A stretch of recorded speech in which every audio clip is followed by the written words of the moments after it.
Если позволите, Руслан Николаевич, первое, мне кажется, про Абхазию вообще нельзя судить по телеграм-каналам. Это, они давят на нас. На маленькое это общество очень организовано, даже, я могу сказать. Иногда формирует общественное мнение, конечно. Вы знаете, что меня, скажу честно, что меня удивило. Да, я потом хочу эту тему тоже отдельно. Да.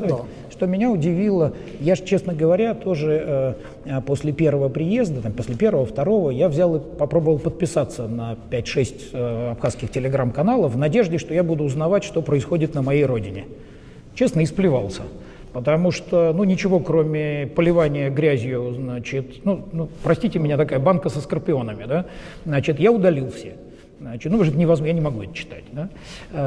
Поэтому, скорее, все-таки для меня судить о том, что существует в абхазском обществе, надо не по телеграм-каналам. Но, смотрите, вопрос, который вы задали, да, он действительно непростой, потому что он и в Абхазии обсуждается, и в России он обсуждается. Могу попробовать дать свой ответ.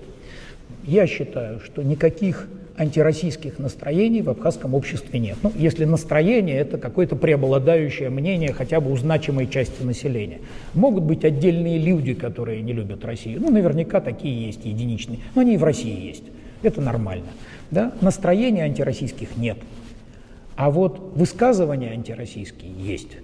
Да? И они вылетают и в каналах, они вылетают и в публичных дискуссиях. И, честно вам скажу, я на протяжении этого полугода, когда благодаря поручению президента у меня появилась возможность чаще бывать на родине и заниматься помощью в развитии и взаимодействии, я об этом думал. Я вам скажу, к какому ответу я пришел. У меня ответ такой. Эти высказывания появляются по двум причинам. Первая причина – экономическая. Люди могут очень хорошо относиться к России, но их экономическим интересам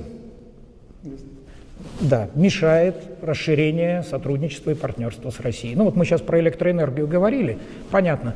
Программа сотрудничества России и Абхазии в электроэнергетике предполагает ремонт сетей, установление приборов учета, повышение собираемости. Очень много что по этому поводу сделано. Сотни миллионов рублей стали поступать в экономику и в бюджет. Они же кому-то раньше в карман попадали, без чудес же, да? Они же лежали в чьем-то кармане. Да? Люди, которые зарабатывали, и по-честному продолжают зарабатывать на майнинге, да? Вы точно, и те, кто нас слушает, лучше знаете, кто это. Честно скажу, за полгода даже я уже некоторые фамилии могу называть, да? А вы явно знаете больше, да? Их радует это сотрудничество между Россией и Абхазией? Не думаю.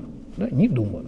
Поэтому, не знаю, сталкивался с историей, что, конечно, когда запустили электричку, и сегодня Россия датирует билет на электричку, и она стоит 300 рублей, взять несколько тысяч за поездку из Адлера до Сухума, уже ты на такси столько не заработаешь. Потому что появился альтернативный маршрут. Кому-то это не нравится? Наверное, кому-то не нравится. На 258 миллионов за полгода увеличился сбор таможенных платежей в Абхазии за счет того, что кого-то сняли с работы, кому-то возбудили уголовное дело. Да, там еще много работы. Но эти 250 миллионов когда-то ложились кому-то в карман, это же очевидно.